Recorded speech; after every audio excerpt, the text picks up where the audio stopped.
News and news plus யூடிவியின் மாலை நேர பிரதான செய்திகளோடு இணைந்து கொள்ளும் நான் நிவேதா ஜெகநாதன். விரிவான செய்திகளுக்கு செல்லும் முன்னர் முதலில் இன்றைய தலைப்புச் செய்திகள்.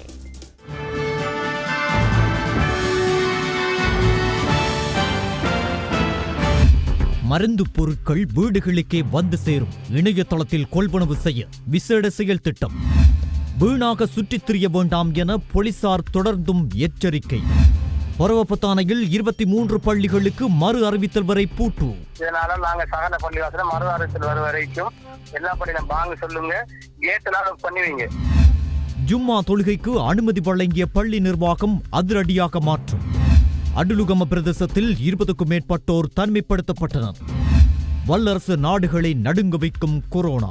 அமெரிக்காவில் 1 லட்சத்துக்கும் அதிகமானோர் பாதிப்பு.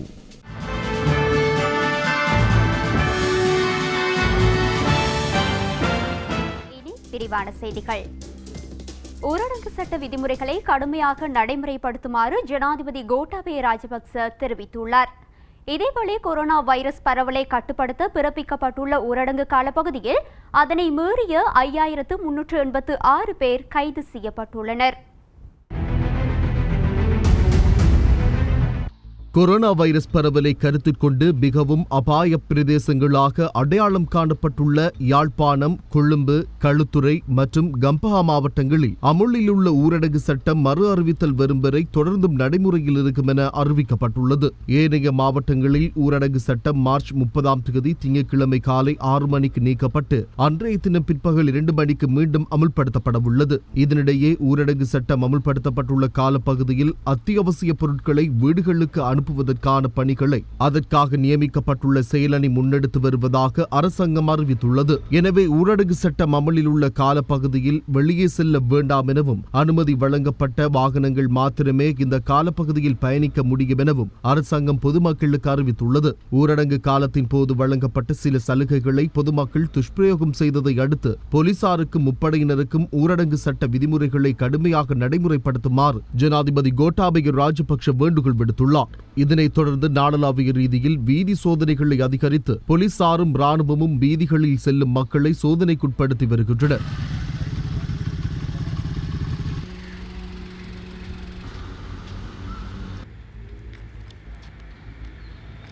இதேவேளை கொரோனா வைரஸ் பரவலை கட்டுப்படுத்த பிறப்பிக்கப்பட்டுள்ள ஊரடங்கு காலப்பகுதியில் அதனை மீறி பாதைகள், குறுக்கு வீதிகளில் நடமாடியோர், ஒன்று கூடியோர் என 5185 பேர் கைது செய்யப்பட்டுள்ளனர். ஊரடங்கு காலத்தின் போது வழங்கப்பட்ட சில சலுகைகளை பொதுமக்கள் துஷ்பிரயோகம் செய்ததை அடுத்து அரசு ஒசுசல தவிர்த்த மருந்தகங்களையும் ஏனைய அனைத்து வர்த்தக நிலையங்களையும் மூட உத்தரவிட்டதாக பிரதி போலீஸ் அதிபர் அஜித் ரோஹன தெரிவித்தார். ஊரடங்கு பிறப்பிக்கப்பட்ட நாள் முதல் இதுவரை 5386 பேர் கைது செய்யப்பட்டுள்ளனர் என்றும் 1356 வாகனங்கள் போலீஸ் பொறுப்பில் எடுக்கப்பட்டுள்ளதாகவும் ஊரடங்கை மீறுவது குறித்து கைது செய்யப்படும் எவருக்கும் இனிமேல் போலீஸ் பிணை வழங்கப்பட மாட்டாது எனவும் பிரதி போலீஸ் அதிபர் அறிவித்துள்ளார். இதேவேளை தற்போது நாட்டில் உள்ள ஊரடங்கு சட்டம் மற்றும் அரசாங்கம் ஜம்மியத்துல் உலமா சபையின் அறிவுறுத்தல்களை மீறி ஹொரவபொத்தானை கிவிலகட ஜும்மா பள்ளி வாசலில் ஜும்மா தொழுகையை நடாத்த ஒன்று கூடிய 18 பேரை ஹொரவபொத்தானை போலீசார் நேற்று கைது செய்தனர். இது தொடர்பில் இன்று முஸ்லிம் கலாசார அமைச்சில் இடம்பெற்ற ஊடகவியலாளர் சந்திப்பில் இவ்வாறு கருத்துக்கள் தெரிவிக்கப்பட்டன. துரதிருஷ்டவசமாக கடந்த வெள்ளிக்கிழமை 27ஆம் திகதி ஒரு பள்ளிவாயல் ஹொரவபொத்தானையில் கிவிலகட என்று சொல்லக்கூடிய ஊரில் அமைந்துள்ள ஜும்மா பள்ளிவாயலில் தொழுகைக்காக ஒன்று கூடியதாக போலீசாரினால் அறிந்து நடவடிக்கை எடுக்கப்பட்டிருக்கிறது. அந்த அடிப்படையில் அந்த பள்ளிவாயலின் நிர்வாகிகளை வக்ஃப் சட்டத்தின் கீழ் இருக்கின்ற அதிகாரத்தின் மூலம் வக்ஃப் சபை அவர்களை இடைநிறுத்தியிருக்கின்றது. அதற்கு பதிலாக விசேடமாக ஒரு ஸ்பெஷல் ட்ரஸ்டி ஒன்றை நாங்கள் நியமித்திருக்கின்றோம். நியமனம் வழங்கப்பட்டிருக்கின்றது. இதன் மூலம் நாங்கள் உள்ள அனைத்து பள்ளிவாசல்களுக்கும் மிக தெளிவான ஒரு செய்தியை கூறிக்கொள்ள விரும்புகின்றோம். யாரும் இந்த நாட்டின் சட்டத்தை மதித்து நடக்காவிட்டால் அவர்கள் எங்களுடைய வக்ஃப் சபையின் கீழ் பதிவு செய்யப்பட்ட பள்ளிகளின் நிர்வாகிகளாக இருக்க தகுதியற்றவர்கள் என்ற செய்தியை மிக தெளிவாக சொல்லிக்கொள்ள விரும்புகின்றோம். ஹொரவபொத்தானையில் உள்ள 23 பள்ளிவாசல்களை மறு அறிவித்தல் வரை மூடுவதற்கு தீர்மானித்துள்ளதாக ஹொரவபொத்தானை பெரிய பள்ளிவாசல் தலைவர் முகமது ஜியாம் யூடிவி செய்தி பிரிவிற்கு தெரிவித்தார். நாட்டில் ஏற்பட்டுள்ள நெருக்கடியை கருத்தில் கொண்டு இந்த தீர்மானத்தை அவர் மேலும் குறிப்பிட்டார்.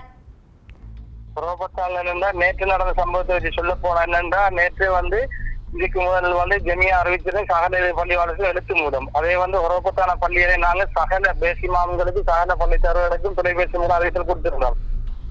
இருந்தும் சகல பள்ளியில 23 ஜும்மா பள்ளி 23 20 பள்ளியில அண்ணாவா எல்லாரும் ஒருத்தொழுது இருக்காங்க.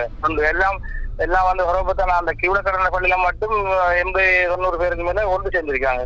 போலீஸ் வந்தவொடனே ஓட்டிருக்காங்க மூலம். சமயம் ஜெமியா தலைவரும் வந்து கியூலக்கடை பள்ளியின் வகையில் அவங்களுக்கு அறிவித்தல் கொடுத்துருக்காங்க. இப்படி நடக்க போறேன், நடத்த வேணாம் சொல்லி அதையும் மீறித்தான் நடத்திருக்காங்க. அதே சமயம் நிறைய எல்லா ஊர்ல நடந்ததால நாங்க ஹொரோபத்தான பள்ளி தலைவர் நாங்க முடிவெடுத்திருந்தோம். ஜெமியாவை சேர்ந்து தற்காலிகமா நாட்டிற்கு பிரச்சனை சம்பந்தமான நோய் காரணமாகவும் நாட்டு சட்டத்திட்டத்துக்கு அமையவும் ஜெமியாட ஆலோசனைக்கு இணங்கவும் இதனால நாங்க சகல பள்ளிவாசல மறுவாரத்தில் வரும் வரைக்கும் எல்லா பள்ளியிலும் பாங்கு சொல்லுங்க, கேட்டெல்லாம் லோக் பண்ணுவீங்க.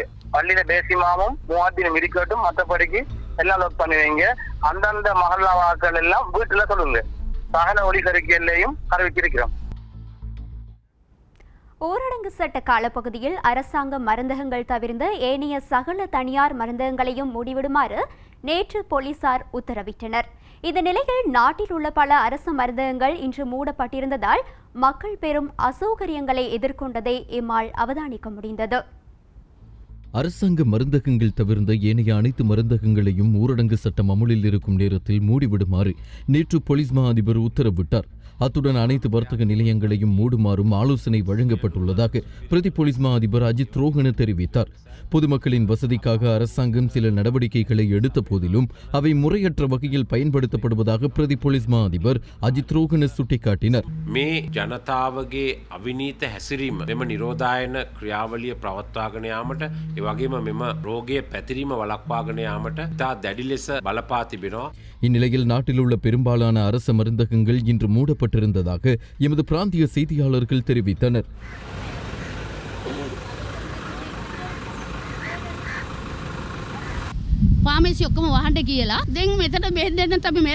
அதே நேரம் ஆன்லைன் ஊடாக தனியார் மருந்தகங்களிலிருந்து நோயாளர்களுக்கு மருந்துகளை விநியோகிக்க அரசாங்கம் நடவடிக்கைகளை மேற்கொண்டுள்ளது. இதற்காக தமது சேவையை வழங்க முன்வந்துள்ள மருந்தகங்கள் குறித்து சுகாதார அமைச்சின் இணையத்தில் அறிந்து கொள்ளலாம் என அரசாங்கம் அறிவித்துள்ளது. சுகாதார அமைச்சின் www.health.gov.lk என்ற இணையதளத்திற்கு பிரவேசிப்பதால் தகவல்களை பெற்றுக்கொள்ள முடியும் என அறிவிக்கப்பட்டுள்ளது. அங்கீகரிக்கப்பட்ட வைத்தியர் ஒருவரின் மருந்து சீட்டை வாட்ஸ்அப், வைபர், இமோ போன்றவற்றின் மூலம் நீங்கள் தெரிவு செய்த மருந்தகத்திற்கு அனுப்ப முடியும். அதன் மூலம் 24 மணித்தியாலங்களுக்குள் அந்த மருந்து பொருட்கள் உங்கள் வீடுகளுக்கே கொண்டு வந்து தரப்படும். அதே நேரம் மருந்தை பெற்றுக்கொண்டவுடன் பணத்தை செலுத்தவோ அல்லது இணையம் மூலம் செலுத்தவோ முடியும். விநியோகத்திற்காக நியாயமான கட்டணம் அறவிடப்படும். மேலதிக விவரங்களை பெற்றுக்கொள்ள 0722-072-0720 அல்லது 0720600606 என்ற இலக்கங்களில் பெற்றுக்கொள்ள முடியும் என சுகாதார அமைச்சு அறிவித்துள்ளது. அதே நேரம் வாட்ஸ்அப், வைபர், இமோ போன்றவற்றின் மூலம் மருந்துகளை பெற்றுக்கொள்ள முடியாதவர்களுக்கு மாற்று திட்டம் ஒன்று வகுக்கப்பட்டுள்ளது. அருகிலுள்ள போலீஸ் நிலையத்துக்கு தொலைபேசி மூலம் தமது தேவைகளை அறிவிக்க முடியும். குறித்த போலீஸ் நிலையம் மூலம் அருகிலுள்ள மருந்தகங்களுக்கு அறிவிக்கப்பட்டு மருந்துகளை வீடுகளுக்கு விநியோகிக்க நடவடிக்கை எடுக்கப்படும் என போலீஸ் தலைமையகம் அறிவித்துள்ளது. கொழும்பு மெனிங் பொது சந்தையில் இன்று பெருமளவான மரக்கறி வகைகளை விற்க முடியாத நிலை ஏற்பட்டதாக மெனிங் சந்தை வியாபாரிகள் கவலை தெரிவித்துள்ளனர். மெனிங் சந்தைக்கு அதிக வாகனங்கள் வந்த போதிலும் அதிகமான வியாபாரிகளுக்கு போலீசார் அனுமதி வழங்க மறுத்துவிட்டதாகவும் வியாபாரிகள் தெரிவித்துள்ளனர். இதேவேளை அத்தியாவசிய பொருட்களையும் மரக்கறிகளையும் ஏற்றிச் செல்லும் வாகனங்களுக்கு அனுமதி வழங்குமாறு பிரதமர் போலீசாருக்கு உத்தரவு பிறப்பித்துள்ளார். ஊரடங்கு சட்டம் கடுமையாக அமல்படுத்தப்பட்டுள்ள போதிலும் அத்தியாவசிய பொருட்களையும் மரக்கறிகளையும் ஏற்றிச் செல்லும் வாகனங்களுக்கு அனுமதி வழங்க வேண்டும் என்று போலீசாருக்கு பிரதமர் உத்தரவிட்டுள்ளார். அத்தியாவசிய உணவுப் பொருட்கள், மரக்கறிகள், பழங்கள், தேங்காய் ஆகியவற்றை ஏற்றிச் செல்லவே இவ்வாறு அனுமதி வழங்கப்பட்டுள்ளது. இந்நிலையில் இன்று கொழும்பு மெனிங் பொதுச்சந்தையில் பெருமளவான மரக்கறி வகைகள் வந்து குவிந்துள்ள போதிலும் அவற்றை வாங்குவதற்கு சிறு வியாபாரிகள் மிக குறைவாகவே வந்ததாக மெனிங் சந்தை வியாபாரிகள் தெரிவித்தனர். போலீசார் அதிகமானவர்களுக்கு அனுமதி வழங்க என்றும் இதனால் பொருட்களை விற்க முடியாத நிலை ஏற்பட்டதாகவும் மெனிங் சந்தை வியாபாரிகள் கவலை தெரிவித்தனர். විශාල ජන සංඛ්‍යාවක් ආවා මේ බඩු ගන්න. ඒ බඩු ආපු කට්ටිය බඩු තරන් ගියා. බඩු මිලත් අඩු වුණා. පාර්ලිමේන්තුවට බඩු දුන්නා. දැන් අද උඟක් යන් අයට බඩු ගන්න නැට එන්න විදිහක් නැතුව එක එක තැන්වල වාහනේ හරවගෙන ගියා. ඒකෙන් අද බඩු මිල පාර්ලිමේන්තුවත් අඩු තත්ත්වයට බඩු මිල අඩු වෙලා තියෙනවා. මිල හොඳටම ගණන් අඩු වෙලා තියෙන්නේ. හැමදේම අඩු වෙලා තියෙන්නේ. මිල බහැලා තියෙන්නේ. මොකද වෙලෙන්දෝ එන එක අඩු වෙලා තියෙන මේ ඊයේ කරපු ඇඳින් නීතිය හදිසි අවස්ථාව නිසා මිනිස්සු ඔක්කොම ආපහු හැරිලා ගියා. මොකද පොලිසිය ගොඩක් දෙනෙකුට එන්න දුන්නේ. අපි කඩකාරෝ වෙලා කඩහිමිකාරෝ වෙලා අපිටවත් එන්න දුන්නේ. අපි වහමාරුවෙන් කියලා ආවා. මොකද අපි කඩවල බඩු ගෙනලා තියෙන අහිංසක මිනිස්සුන්ගේ බඩු මේ අපිට මේ බලංගොඩින් එනවා මේවා කියලා තියෙනවා. මේ ඒක නිසා මේ බඩු ගොඩක් ඇවිල්ලා තියෙනවා. වෙලෙන්දෝ නැහැ විකුණ ගන්න. ඒක නිසා ගොඩක් මිල අඩු වෙලා තියෙන්නේ. ඊයේ ගොඩක් මිල අඩු වෙලා තියෙන්නේ. කිසිම දෙයක් බඩු ගෙනියන්න දෙන්නේ නැහැ. ලෝරි වලට එන්න දෙන්නේ නැහැ. පොලිසියෙන් ඒකයි මේ වෙලා තියෙන්නේ. මග හරවල එවන අපිට වුණ අපි කඩකාරෝ ආයිත් වෙලා අපිට පොලිසිය අනුමැතිය දීලා තියෙනවා. එන්න කියලා නමුත් අපිට වුණත් එන්න දෙන්නේ නැහැ. இதேவேளை தற்போது நாட்டில் ஏற்பட்டுள்ள கொரோனா வைரஸ் நெருக்கடி காரணமாக பல சேவைகள் முடங்கியுள்ள நிலையில் இலங்கைக்கு இறக்குமதி செய்யப்படும் சகல பொருட்களையும் துரிதமாக மக்களுக்கு கிடைக்கும் வகையில் எமக்கு அரசாங்கம் சுங்க திணைக்களம் மற்றும் போலீசார் உதவி வருவதாக இறக்குமதியாளர்கள் சங்கம் தெரிவித்துள்ளது. அத்துடன் நாட்டில் எந்த பொருட்களுக்கும் தட்டுப்பாடு ஏற்படும் என்ற அச்சத்தை மக்கள் ஏற்படுத்திக் கொள்ள தேவையில்லை என சிலோன் பிரைட் அண்ட் லாஜிஸ்டிக் அசோசியேஷனின் பொதுச் செயலாளர் இனாம் கஃபூர் தெரிவித்துள்ளார். இப்பொழுது எங்களுக்கு நடந்திருக்க சிச்சுவேஷன்ல பார்த்தா கோவிட்-19 இந்த வைரஸ் முழு உலகத்தையும் தாக்கி கொண்டிருக்குது. நான் வந்து ஸ்ரீலங்கா கவர்மெண்டோட நல்ல முறையில் எத்தனையோ விஷயம் எங்களுக்கு கவர்மெண்டால செஞ்சு தந்திருக்காங்க. அரசாங்கம் வந்து ஸ்ரீலங்கா போர்ட்ல ஈகே டெமரேஜ் ஆக்குபேஷன் சார்ஜஸ் அது வந்து கம்ப்ளீட்லி அவங்க இந்த பீரியட் உள்ளுக்கு வேவ் ஆஃப் பண்ணிக்காங்க. மற்ற ஸ்ரீலங்கா கஸ்டம்ஸ் எங்களுக்கு சரியான உதவி பண்ணிக்காங்க. வார கிழமையிலேருந்து ஆன்லைன் மூலமாக இந்த சாமனம் அவங்க கிளியர் பண்ணதுக்கு ஆன்லைன் மூலமா இதை வந்து கிளியர் பண்ணதுக்கு அவங்க எங்களுக்கு அனுமதி தந்திக்காங்க. அவங்களுக்கு நாங்கள் ரொம்ப நன்றி செலுத்துறோம். சாமனம் இல்லை அச்சப்படுறது ஒன்றும் தேவையில்லை. எங்களுக்கு அவசிய தேவையான சாமனம் ஸ்டாக்ல இருக்குது. வெளியூர்லேருந்தும் சாமனம் வந்திருக்குது. அதை சுற்றி அது பார்த்து நீங்கள் பயப்படாமல் உங்களோட வீட்டோல இருந்து கொண்டு நீங்கள் கவர்மெண்ட்டுக்கும் இந்த மக்களுக்கும் உதவி பண்ணதுக்கு நாங்கள் பணிவோடு கேட்டுக்கொண்டோம்.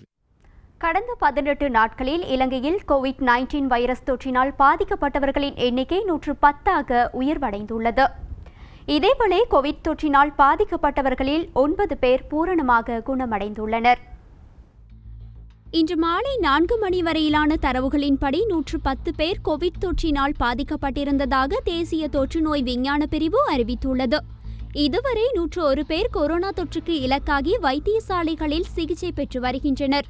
மேலும் இதுவரை 9 பேர் பூரணமாக குணமடைந்துள்ளனர். இதில் 91 பேர் தேசிய தொற்றுநோய் ஆராய்ச்சி நிலையத்திலும் ஏனைய 9 பேர் வெலிகந்த தலைமை மருத்துவமனையிலும் ஒருவர் முல்லேரியா வைத்தியசாலையிலும் சிகிச்சை பெற்று வருகின்றனர். இன்று மாலை 4 மணி வரையிலான தரவுகளின்படி 199 பேர் சந்தேகத்தின் அடிப்படையில் நாடளாவிய ரீதியிலுள்ள 21 வைத்தியசாலைகளில் சிகிச்சை பெற்று வருகின்றனர். இதில் 5 பேர் வெளிநாட்டவர் என்பதும் குறிப்பிடத்தக்கது. இதுவரை கோவிட் தொற்று உறுதி செய்யப்பட்டவர்களில் 33% 41 தொடக்கம் 50 வயதிற்கு இடைப்பட்டவர்களாக உள்ளனர். அதேபோன்று 5 தொடக்கம் 10 வயதிற்கும் இடைப்பட்ட சிறுவர்களில் 4.7% கோவிட் தொற்றினால் பாதிக்கப்பட்டுள்ளனர். 21 தொடக்கம் 30 வயதிற்கு இடைப்பட்டவர்களில் 17% கோவிட் தொற்றினால் இதுவரை பாதிக்கப்பட்டுள்ளனர். இதேவேளை மாவட்ட ரீதியில் தொற்றுக்கு இலக்காகியுள்ளவர்களுடைய விகிதத்தின் அடிப்படையில் கொழும்பு, களுத்துறை மற்றும் கம்பஹா ஆகிய மாவட்டங்களிலேயே கூடுதலானவர்கள் பாதிக்கப்பட்டுள்ளனர். கொழும்பு மாவட்டத்தில் 25 பேர் கோவிட் தொற்றுக்கு இலக்காகியுள்ளனர். களுத்துறை மாவட்டத்தில் 15 பேரும், கம்பஹா மாவட்டத்தில் 10 பேரும், புத்தளம் மாவட்டத்தில் 9 பேரும், ரத்தினபுரி மாவட்டத்தில் 3 தொற்றினால் பாதிக்கப்பட்டுள்ளனர். குருநாகல், காலி, கேகாலை, மட்டக்களப்பு, பதுளை, மாத்தறை மற்றும் யாழ்ப்பாணம் ஆகிய மாவட்டங்களில் தலா ஒருவரும் கோவிட் தொற்றினால் பாதிக்கப்பட்டுள்ளனர். அதேபோன்று 35 பேர் கண்காணிப்பு மத்திய நிலையங்களிலும் தொற்றுடையவர்களாக இனம் காணப்பட்டுள்ளனர். மேலும் நாடளாவிய ரீதியில் அமைக்கப்பட்டுள்ள 45 கண்காணிப்பு மையங்களில் 3518 பேர் தனிமைப்படுத்தப்பட்டு கண்காணிக்கப்பட்டு வருகின்றனர். ஈரான், இத்தாலி, தென்கொரியா உள்ளிட்ட நாடுகளிலிருந்து கடந்த 14 நாட்களுக்கு முன்னர் இலங்கைக்கு வருகை தந்து கண்காணிப்பு மையங்களில் கண்காணிக்கப்பட்டு வந்தவர்களில் 14 நாட்களை நிறைவு செய்து தொற்று இல்லை என்பது உறுதியானவர்கள் தொடர்ச்சியாக வீடுகளுக்கு அனுப்பப்பட்டு வருகின்றனர். இதன் அடிப்படையில் கண்காணிப்பு மையங்களில் இருந்து 5வது குழுவினர் இன்று வீடுகளுக்கு அனுப்பி வைக்கப்பட்டனர். இதில் 163 நபர்கள் உள்ளடங்குகின்றனர்.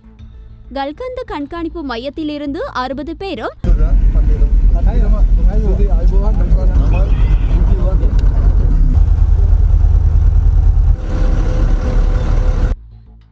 புனானையிலிருந்து 78 பேரும் வவுனியா பம்பைமடு பெண்கள் ராணுவ முகாமில் அமைந்துள்ள தனிமைப்படுத்தல் முகாமில் இருந்து 167 பேரும் விடுவிக்கப்பட்டுள்ளனர். 167க்கு மேற்பட்ட விமான பயணிகள் வவுனியா பம்பைமடு பகுதியில் உள்ள ராணுவ முகாமில் தனிமைப்படுத்தப்பட்டிருந்தனர். குறிப்பாக 14 நாட்கள் தனிமைப்படுத்தப்பட்டு அவர்களுக்கான கண்காணிப்பு நடவடிக்கைகள் நிறைவடைந்த நிலையில் இன்று அந்த 167 பேரையும் அவர்களுடைய வீடுகளுக்கு அனுப்பி வைக்கும் நிகழ்வு தற்போது நடைபெற்றுக் கொண்டிருக்கிறது. குறிப்பாக அவர்கள் இலங்கையினுடைய திருகோணமலை, புத்தளம், சிலாபம், மாத்தளை உள்ளிட்ட பிரதேசங்களைச் சேர்ந்த அந்த 167 பயணிகளும் தற்போது 11 பேருந்துகளில் வவுனியா பம்பமடு ராணுவ முகாமிலிருந்து அனுப்பி வைக்கப்பட்டிருக்கின்றனர். வவுனியாவிலிருந்து UTV செய்திகளுக்காக கிருஷ்ணகோபால் வசந்தரூபன். அதற்கமைய இந்த வாரத்தில் மாத்திரம், அதாவது கடந்த செவ்வாய்க்கிழமை முதல் இன்று வரையான காலப்பகுதியில் சுமார் 1287 பேர் தனிமைப்படுத்தல் கண்காணிப்பை நிறைவு செய்து வீடுகளுக்கு சென்றுள்ளமை குறிப்பிடத்தக்கது. கடந்த 24ஆம் தேதி செவ்வாய்க்கிழமை புனானை மற்றும் கந்தக்காடு தனிமைப்படுத்தல் நிலையங்களிலிருந்து 311 பேர் வீடுகளுக்கு திரும்பியிருந்தனர். 25ஆம் தேதி 144 பேரும், 26ஆம் தேதி 223 பேரும், நேற்று 501 பேரும் வீடுகளுக்கு சென்றுள்ளனர்.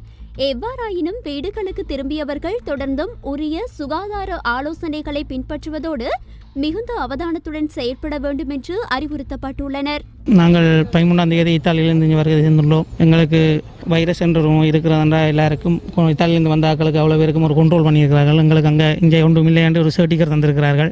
இப்போது எங்களை வீட்டுக்கு செல்றதுக்கு அனுமதி வழங்கியிருக்கிறார்கள். நாங்கள் இன்னும் ஒரு சில மொழிகளில் நாங்கள் வீடுகளுக்கு சென்று விடுவோம். கெடுபிடியோ ஒன்றுமே இல்லை. நாங்கள் கேட்கறது எல்லா வசதியும் எங்களுக்கு இங்கே இராணுவத்தினர் தந்திருக்கிறார்கள். நாங்கள் நினைத்தளவு கெடுபிடியலோ எந்தவித முகசுளிப்போ ஒன்றும் இல்லாமல் எங்களை நன்றாக கவனித்து பரிசோதனைகள் செய்யப்பட்டு எந்தவித தொற்றும் இல்லை என்று எங்களை இன்று வீடுகளுக்கு செல்வதற்கு அனுமதிக்கிறோம்.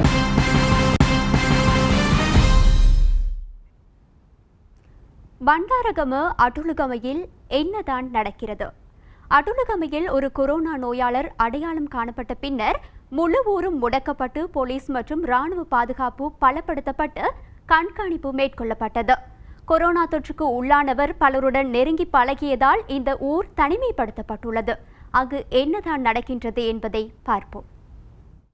பண்டாரகம அட்டுலுகம பகுதியில் நேற்று முன்தினம் கொரோனா தொற்றுடைய நபர் ஒருவர் அடையாளம் காணப்பட்டார். இந்த நிலையில் அந்த முழு ஊரையும் முடக்கி கண்காணிப்பில் வைக்க அரசாங்கம் நடவடிக்கை எடுத்துள்ளது. இந்நிலையில் குறித்த தொற்றாளரின் சகோதரி மற்றும் தந்தையும் வைத்தியசாலையில் அனுமதிக்கப்பட்டுள்ளனர். போலீஸ் மற்றும் ராணுவ பாதுகாப்புடன் அந்த ஊர் முழுவதும் கண்காணிக்கப்பட்டுள்ள நிலையில் அட்டுலுகமவில் கொரோனா தொற்று இருப்பதால் அங்கு இருப்பவர்கள் வெளிப்பிரதேசங்களுக்கு செல்லவோ வெளிப்பிரதேசங்களில் உள்ளவர்கள் உள்ளே வரவோ அனுமதி முழுமையாக மறுக்கப்பட்டுள்ளது. இதற்கான சுவரொட்டிகளை போலீசார் ஒட்டியுள்ளதை அங்கு காண முடிந்தது. இந்நிலையில் இன்று காலை கர்ப்பிணி தாய் ஒருவரை வைத்தியசாலைக்கு கொண்டு செல்ல முயற்சித்த அதே ஊரைச் சேர்ந்த ஒரு குடும்பம் இவ்வாறானதோர் சவாலுக்கு முகம் கொடுத்ததை எமது பிராந்திய செய்தியாளர் பதிவு செய்தார். අම්මයි බබයි හොස්පිටල් එකට අරන් යන්න ඕනේ. නමුත් මේගොල්ලෝ පොලිසිය අපිට යන්න ඉඩ දෙන්නේ නැහැ. ඒකයි තියෙන ප්‍රශ්නය. අනිත් එක ඇවිල්ලා බබාට ඇවිල්ලා ඒ කියන්නේ දැනට ડોක්ටර් කිව්වා දැන් ඉක්මනට අපි මෙයාව අරන් යන්න කියලා. නමුත් මෙතනින් අපිට යන්න දෙන්නෙත් නැහැ. දැන් මොනවද කරන්නේ?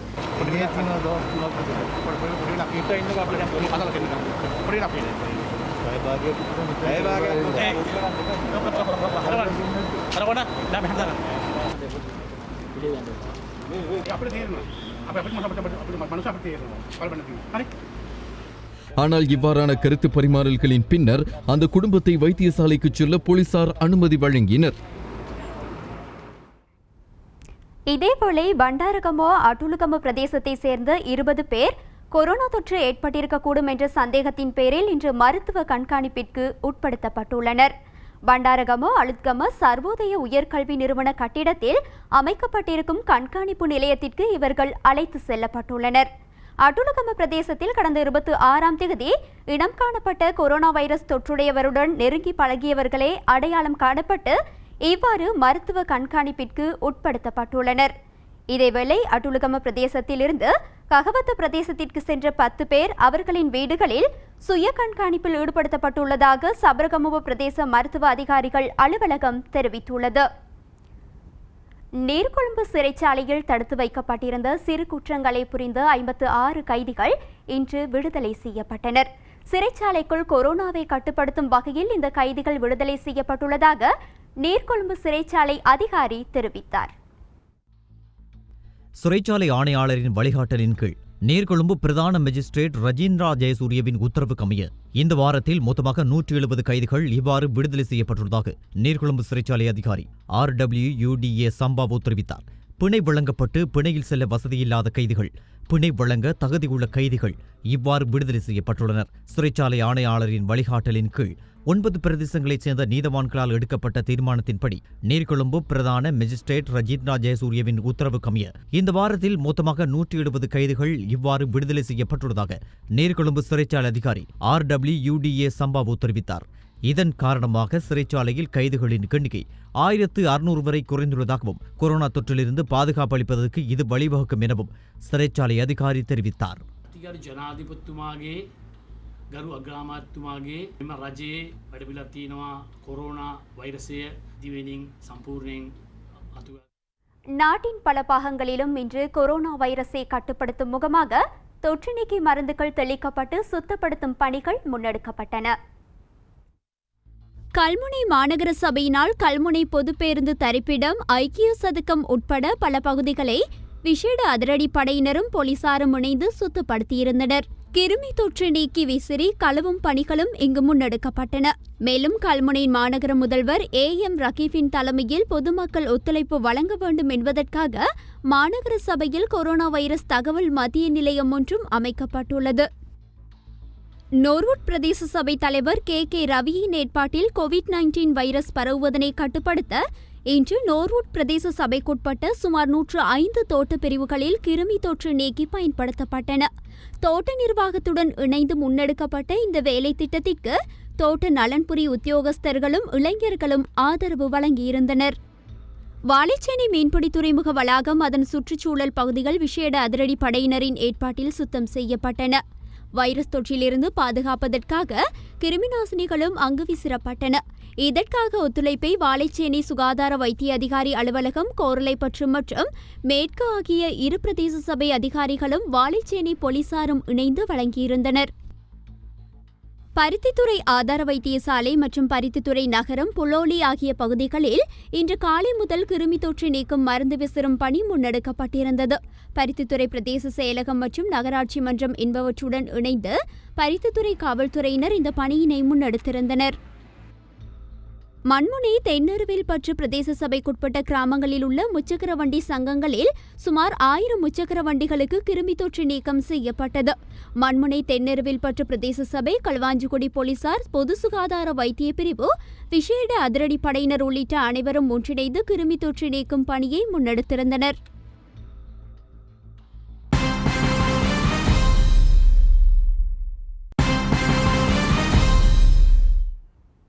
செய்திகளில் தொடர்வன சர்வதேச செய்திகள்.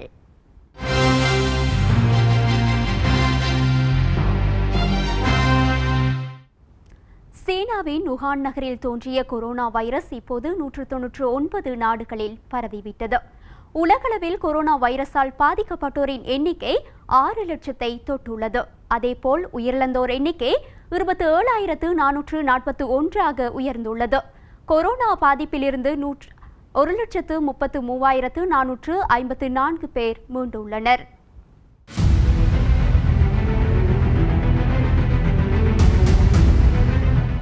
ஹெய்ட்டியில் உயர்மட்ட வைத்தியசாலை ஒன்றின் தலைவர் கடத்தப்பட்டுள்ளார். வைரஸ் தொற்றினால் புதிதாக பாதிக்கப்படுவோரை அனுமதிக்க வேண்டாம் என தனது ஊழியர்களுக்கு உத்தரவிட்டிருந்த நிலையில் குறித்த மருத்துவர் கடத்தப்பட்டுள்ளார். வைத்தியர் ஜெரி பீட்டர் என்ற அறுவை சிகிச்சை நிபுணரான இவர் தலைநகரின் ஒரு சந்தைக்கு அருகில் உள்ள தனது வீட்டிலிருந்து வைத்தியசாலைக்கு பணிக்கு செல்லும் வழியில் கடத்தப்பட்டுள்ளார். ஹெய்ட்டியில் அரசியல் மற்றும் பொருளாதார நெருக்கடிக்கும் மத்தியில் இந்த ஆண்டு கடத்தல்கள் கடுமையாக அதிகரித்துள்ளன. ஹெய்ட்டியில் 8 பேர் கொரோனா வைரஸினால் பாதிக்கப்பட்டுள்ளனர்.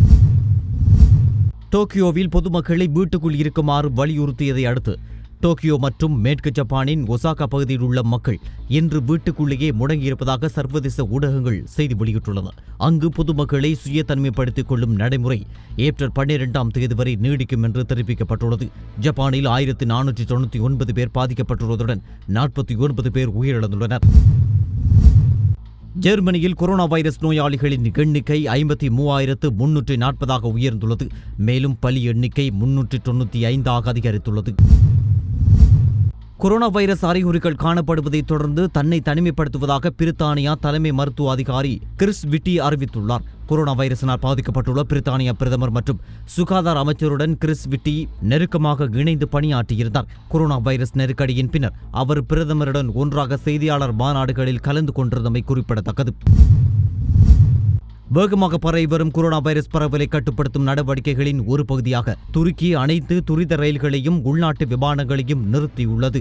துருக்கியில் கொரோனா வைரஸினால் உயிரிழந்தவர்களின் எண்ணிக்கை 92 உயர்ந்துள்ளது. பாதிக்கப்பட்டவர்களின் எண்ணிக்கை 5,698 எட்டியுள்ளது. இந்தியாவில் கொரோனா வைரஸ் தொற்றாளர்களின் எண்ணிக்கை 918 அதிகரித்துள்ளது. இந்தியாவில் நேற்று மட்டும் 149 கொரோனா வைரஸ் தொற்றுக்கு உள்ளாகியுள்ளனர். இந்தியாவில் ஒரே நாளில் பதிவாகிய உச்ச எண்ணிக்கை இது என்று இந்திய சுகாதார அமைச்சு தெரிவித்துள்ளது. வைரஸ் தொற்றினால் இந்தியாவில் இதுவரை 20 பேர் உயிரிழந்துள்ளனர். இந்தியாவில் மேற்கு மகாராஷ்டிரா மாநிலத்தில் அதிக எண்ணிக்கையிலான 180 தொற்றாளர்களும் தென் மாநிலமான கேரளாவில் 173 வைரஸ் தொற்றாளர்களும் இனம் காணப்பட்டுள்ளனர். புரூனே அதன் முதல் கொரோனா வைரஸ் மரணத்தை பதிவு செய்துள்ளது. 64 வயதான ஒரு நபரே இவ்வாறு பலியாகியுள்ளார். புரூனேயில் இதுவரை 115 பேர் பாதிக்கப்பட்டுள்ளனர். இவர்களில் சிலர் மலேசியாவில் நடந்த ஒரு மத கூட்டத்தில் பங்கேற்றவர்கள் என தெரிய வந்துள்ளது. மெக்சிகோவின் சுகாதார அமைச்சு நாட்டில் 717 கொரோனா வைரஸ் தொற்றாளர்கள் இருப்பதாக அறிவித்துள்ளது. மெக்சிகோவில் வைரஸால் 12 பேர் உயிரிழந்துள்ளதாக அந்நாட்டு சுகாதார அமைச்சு தெரிவித்துள்ளது. ஜோர்தானில் முதல் மரணம் ஏற்பட்டுள்ளது. 80 வயதுடைய ஒரு பெண்ணை உயிரிழந்துள்ளார். அங்கு மொத்தமாக 235 பேர் தொற்றினால் பாதிக்கப்பட்டுள்ளனர். மார்ச் 21 அன்று ஜோர்தான் அதன் வான்வெளி மற்றும் பிற எல்லைகளை மூடிய பின்னர் கால வரையறையற்ற முடக்கம் அறிவிக்கப்பட்டுள்ளது. கொரோனா வைரஸின் பரவலை கட்டுப்படுத்த 2 முக்கிய பிராந்தியங்களை நாளை முதல் மூடுவதாக கானா அறிவித்துள்ளது. கிரேட்டர் அக்ரா பெருநகர பகுதி மற்றும் கிரேட்டர் குமாசி பெருநகர பகுதி ஆகிய 2 நகரங்களுமே எவ்வாறு 2 வார காலத்துக்கு மூடப்பட்டிருக்கும் என கானாவின் ஜனாதிபதி நானா அக்குபோ ஆட்டோ தெரிவித்துள்ளார். கானாவில் 137 பேர் பாதிக்கப்பட்டுள்ளனர். கானாவில் ஏற்கனவே பாடசாலைகள் மூடப்பட்டுள்ளதுடன் பொது நிகழ்ச்சிகள் அனைத்தும் நிறுத்தப்பட்டுள்ளன.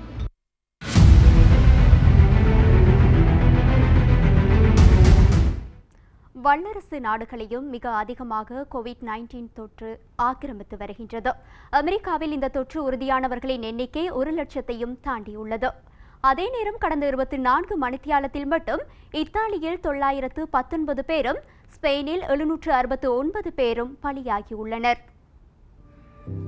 கோவிட்-19 தொற்றின் காரணமாக உலக அளவில் அதிக பாதிப்புகளை எதிர்கொண்டுள்ள இத்தாலியில் கடந்த 6 நாட்களாக சராசரியாக தினம்தோறும் 700க்கும் அதிகமானோர்கள் இறந்து வருகின்றனர். கோவிடால் அதிக உயிர்களை பறிகொடுத்த நாடாக இத்தாலி கடந்த 3 நாட்களுக்கு முன்னர் பதிவானது. ஆனால் கடந்த நாளில் மட்டும் இந்த எண்ணிக்கை உச்சத்தை தொட்டுள்ளது. அங்கு கடந்த 24 மணி நேரத்தில் மட்டும் 919 பேர் உயிரிழந்துள்ளதாக ஜான் ஹாப்கிங்ஸ் பல்கலைக்கழக ஆய்வகம் கூறுகிறது. கடந்த டிசம்பர் மாதம் முதல் பரவ ஆரம்பித்த இந்த கோவிட் தொற்றால் ஒரே நாளில் அதிகம் உயிரிழந்த அதிகூடிய தொகையாக இந்த தொகை பதிவாகியுள்ளது. அங்கு மொத்தமாக இதுவரை 9,134 பேர் உயிரிழந்துள்ளனர்.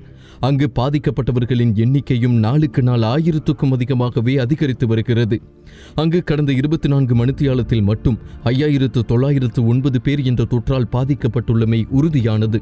அதே நேரம் பாதிக்கப்பட்டவர்களின் எண்ணிக்கையும் 86,498 உயர்ந்துள்ளது. ஸ்பெயினிலும் தற்போது உயிரிழப்புகளும் பாதிக்கப்பட்டவர்களும் நாளுக்கு நாள் அதிகரித்து வருகின்றனர். கடந்த 24 மணித்தியாலத்தில் மட்டும் 769 உயிரிழப்புகள் பதிவாகியுள்ளன. இப்பொழுது ஸ்பெயினில் உயிரிழந்தவர்களின் மொத்த எண்ணிக்கை 5,138 அதிகரித்துள்ளது. உயிரிழந்தவர்களின் உடல்கள் நகர்ப்பகுதியில் அதிக குளிர் கொண்ட பகுதியில் ஒதுக்கப்படுகின்றன. அதுதான் அந்நாட்டுக்கு இலகுவான வழியும் கூட. புதிதாக நோய் தொற்றினால் பாதிக்கப்படுவோரின் எண்ணிக்கையும் நாளுக்கு நாள் ஆயிரக்கணக்கில் பதிவாகி வருகிறது. நேற்று மட்டும் 6,273 புதிய நோயாளர்கள் அடையாளம் காணப்பட்டுள்ளனர். அங்கு பாதிக்கப்பட்டவர்களின் எண்ணிக்கை 64,000 கடந்துள்ளது. நாடு முழுவதுமாக முடக்கப்பட்டுள்ள நிலையில் அங்கு காவு வண்டிகள் சப்தம்தான் அதிகம் கேட்கின்றன. மக்கள் சோகத்தை மறக்க கைகளை தட்டுகின்றனர். அதே நேரம் கோவிட்-19 தொற்றை கட்டுப்படுத்த தடுப்பூசியை தயாரிக்க தீவிர முயற்சியை தாம் மேற்கொண்டு வருவதாக அமெரிக்காவின் ஜனாதிபதி டொனால்ட் ட்ரம்ப் அறிவித்திருந்த நிலையில் அங்குதான் உலகில் அதிகமானோர் பாதிக்கப்பட்டுள்ளனர். அமெரிக்காவில் இதுவரை 1,04,000க்கும் அதிகமானோருக்கு வைரஸ் தொற்று இருப்பதாக அடையாளம் காணப்பட்டுள்ளனர். கடந்த 24 மணித்தியாலத்தில் மட்டும் 7,894 புதிய நோயாளர்கள் இனங்காணப்பட்டுள்ளனர். அமெரிக்காவில் இதுவரை இந்த தொற்றால் 1,704 பேர் உயிரிழந்துள்ளனர். நாட்டின் பல வைத்தியசாலைகள் சிகிச்சைக்காக தயார் நிலையில் வைக்கப்பட்டுள்ளன. இந்நிலையில் $2 டிரில்லியன் மதிப்பிலான நிவாரணத் தொகைக்கு அமெரிக்க ஜனாதிபதி டொனால்ட் ட்ரம்ப் கையொப்பமிட்டுள்ளார். அமெரிக்க வரலாற்றிலேயே கையெழுத்தான மிகப்பெரிய நிவாரண நிதித்தொகை இது என அடையாளப்படுத்தப்பட்டுள்ளது. ஜனநாயக கட்சியினரும் குடியரசுக் கட்சியினரும் தங்கள் வேறுபாடுகளை களைந்து ஒன்றாக இருந்து இதற்கு ஒத்துழைப்பு வழங்கியதற்காக ஜனாதிபதி ட்ரம்ப் நன்றி தெரிவித்துள்ளார்.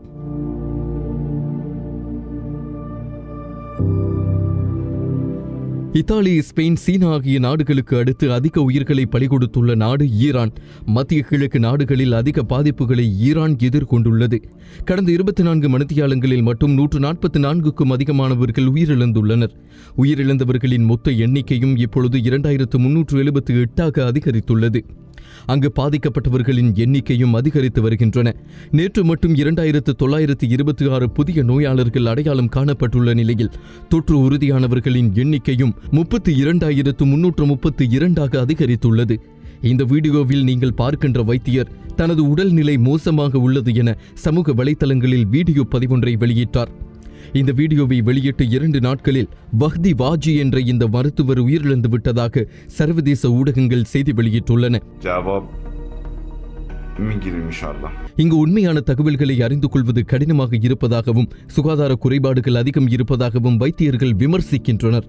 ஆனால் கோவிட்-19 தொற்றுக்கு எதிராக போராட சகல ஏற்பாடுகளும் செய்யப்பட்டுள்ளதாக அந்நாட்டு ஜனாதிபதி ஹசன் ரோஹானி தெரிவித்துள்ளார்.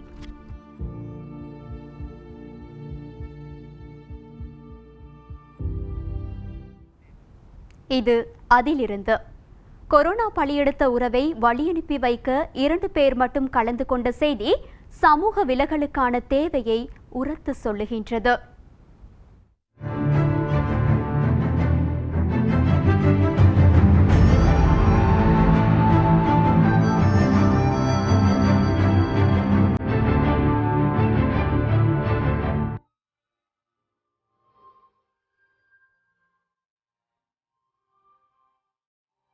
உறவுகள் விட்டு பிரியும் போது இறுதியாக ஒருமுறை முகத்தை பார்த்துவிட வேண்டும் என்ற உணர்வு அனைவருக்கும் ஏற்படுவதுண்டு. ஆனால் இன்று உலகில் தலை தூக்கியுள்ள நெருக்கடி அந்த வாய்ப்பை கூட இல்லாது செய்துள்ளது. கொரோனா வைரஸினால் அதிக உயிர்களை காவு கொடுத்த ஸ்பெயினிலும் பல துன்பவியல் சம்பவங்கள் பதிவாகி வருகின்றன.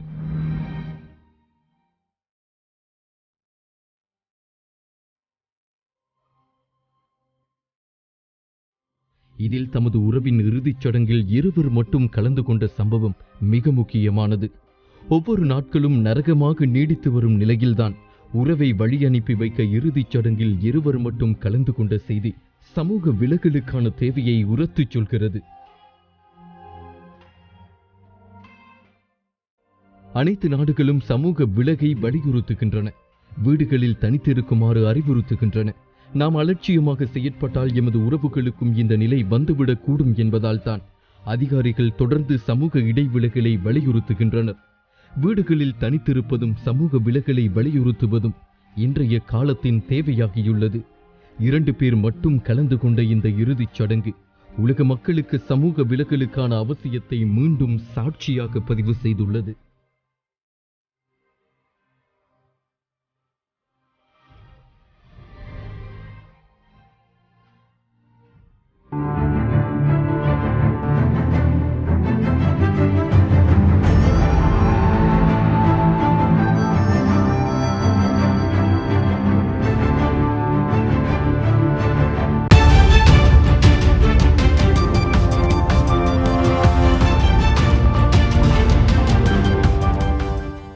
தற்போது கிடைத்த செய்தியொன்று. கொரோனா வைரஸ் தொற்றினால் ஐடிஎச் மருத்துவமனையில் ஒருவர் உயிரிழந்துள்ளார். கொரோனா வைரஸ் தொற்றினால் பாதிக்கப்பட்ட ஒருவர் கொழும்பு ஐடிஎச் மருத்துவமனையில் சிகிச்சை பெற்று வந்த நிலையில் உயிரிழந்துள்ளதாக சுகாதார அமைச்சு தெரிவித்துள்ளது. கொரோனா வைரஸ் தொற்றினால் ஐடிஎச் மருத்துவமனையில் ஒருவர் உயிரிழந்துள்ளதாக தற்போது செய்தி கிடைக்கப்பெற்றுள்ளது. கடந்த மார்ச் மாதம் 14ஆம் தேதிக்கு பின்னர் சென்னை நகரிலிருந்து இலங்கைக்கு வந்த அனைவரும் உடனடியாக சுய தனிமைப்படுத்தலை மேற்கொள்ளுமாறு அறிவுறுத்தப்பட்டுள்ளது. சுகாதார சேவை பணிப்பாளர் அனில் ஜெயசிங்க இதனை தெரிவித்துள்ளார். இன்றைய தினம் இனம் காணப்பட்ட 4 கொரோனா நோயாளர்களில் 2 சென்னையிலிருந்து வந்துள்ளமை தெரியவந்துள்ளதாக அவர் மேலும் தெரிவித்துள்ளார். அதன்படி கடந்த மார்ச் மாதம் 14ஆம் தேதிக்கு பின்னர் சென்னையிலிருந்து இலங்கை வந்த அனைவரும் அவர்கள் தங்கியிருக்கும் பிரதேசத்தின் பொது சுகாதார பரிசோதகரிடம் அறிவிக்குமாறு ஆலோசனை வழங்கப்பட்டுள்ளதாக சுகாதார சேவை பணிப்பாளர் மேலும் தெரிவித்துள்ளார். இத்துடன் நமது மாலை நேர பிரதான செய்தி அறிக்கை நிறைவு பெறுகின்றது. தொடர்ந்து யூடிவியோடு இணைந்திருங்கள்.